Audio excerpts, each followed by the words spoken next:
The sea is a strange place, an untamed world of chaos, where hope is dashed against waves, and whose denizens have invoked millennia-long fears within the hearts of humanity. Our stories have paid homage to the depths for as long as stories have been told.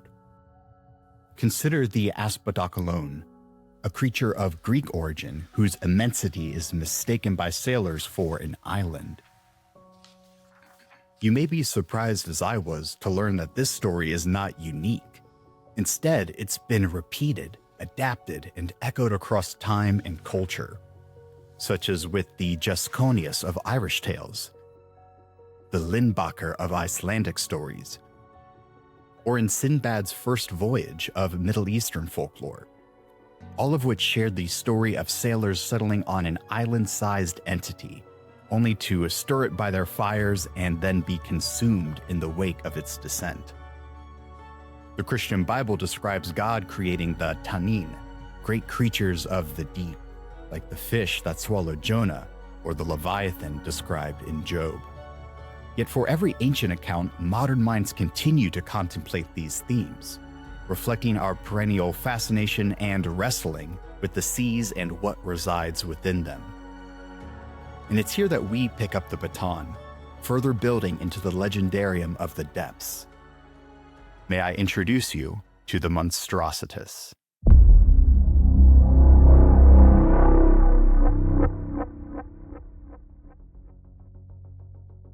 The Monstrositas is described as having once been a toothed whale, not dissimilar to those of our own northern oceans, but it became augmented after encountering the abyssal infection overtaking Aquatica.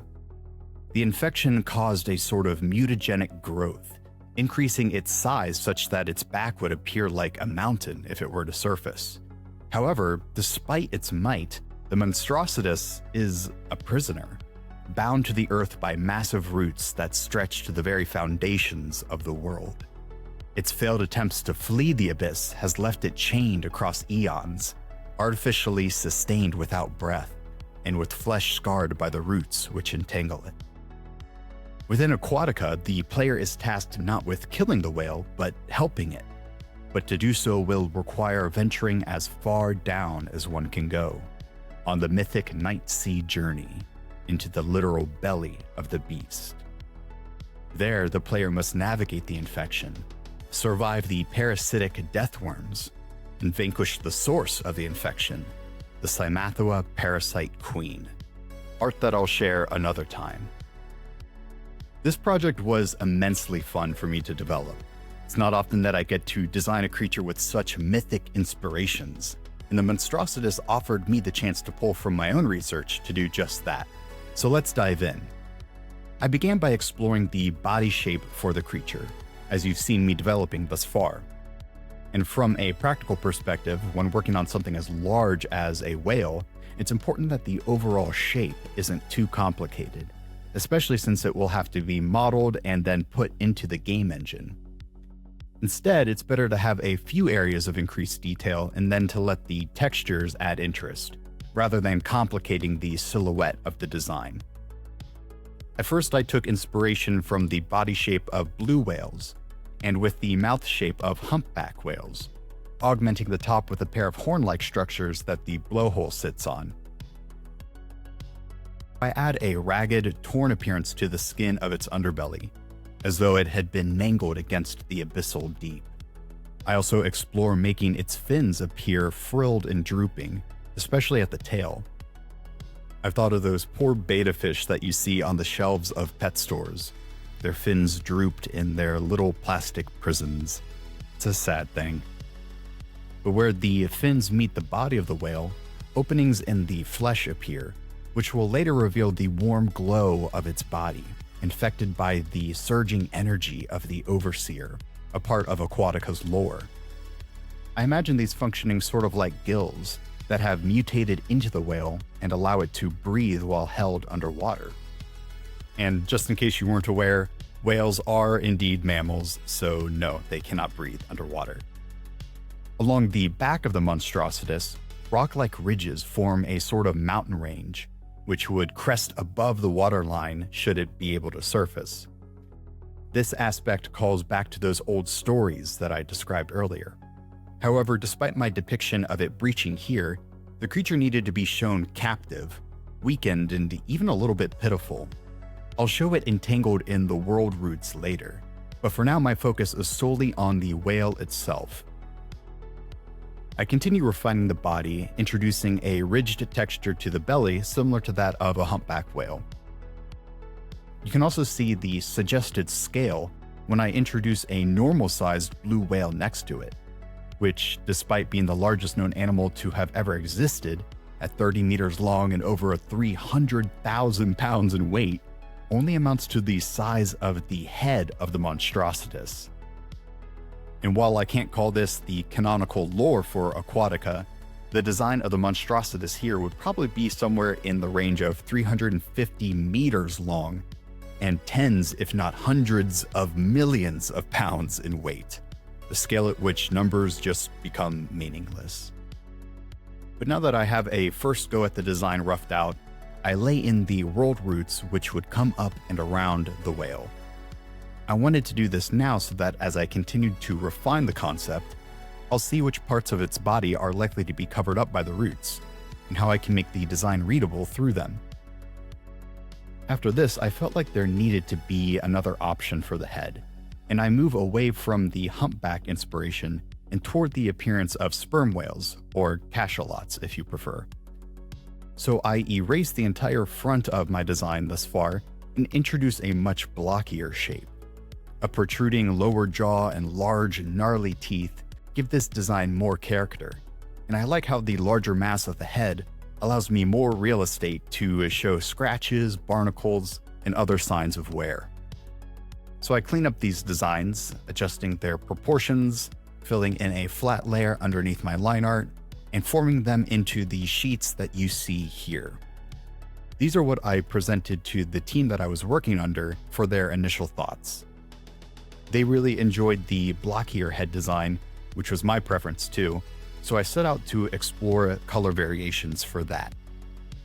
These start by painting in a neutral base with some slight color variations built into my paint strokes. You can do this by implementing the color dynamics sliders within your brush settings. I like to use the settings that you see here, which make for some subtle shifts as I paint, mimicking the natural variations of tone and color that you might see in nature. I make the top of the Monstrositus a darker blue relative to its lighter underbelly. This is a feature of nature known as countershading, a common form of camouflage in aquatic animals. The basic idea is that when viewed from above, a predator or prey would look down on the countershaded animal and would see its darker back, which blends in with the darker depths of the water beneath it. Whereas when viewed from below, a predator or prey looking up would see the lighter underbelly, which blends in with the lighter waters lit by the sky. This is one of those design choices that, even when the viewer doesn't know the reason behind it, it just feels correct, because it aligns with what we're used to seeing in nature. From here I add the warm orange glow within the gill mutations. This can also be seen within the blowholes atop the head.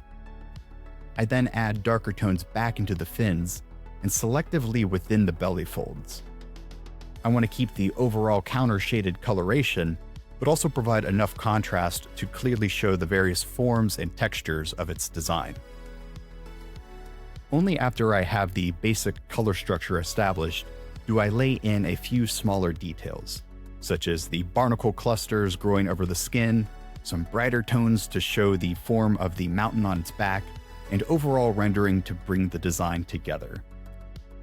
Of course, the more layers of rendering I introduce at this stage, the harder it is to select a single layer of color in order to make color shifts. And this is where adjustment layers can really come in handy and allow me to make changes to select colors throughout all of the underneath layers. I can also mask off portions where I don't want those color shifts to take place.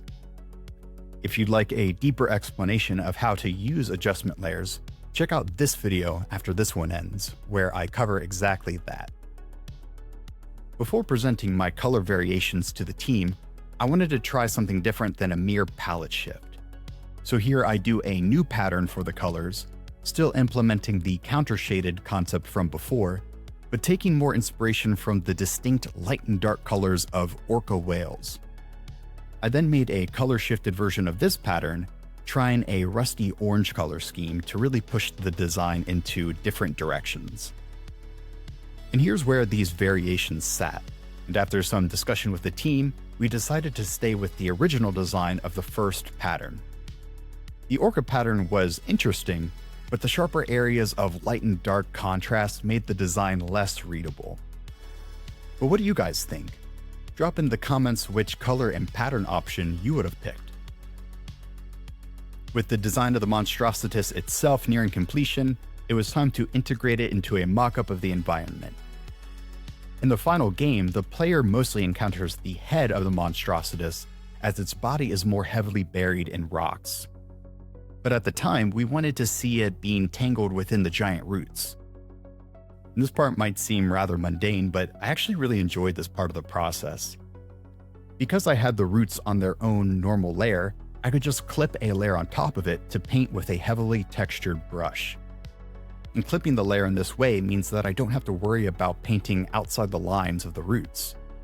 This allows me to keep my brush fairly large to show off that texture. And this made it go pretty quickly, and was a fun exercise in quickly painting believable form.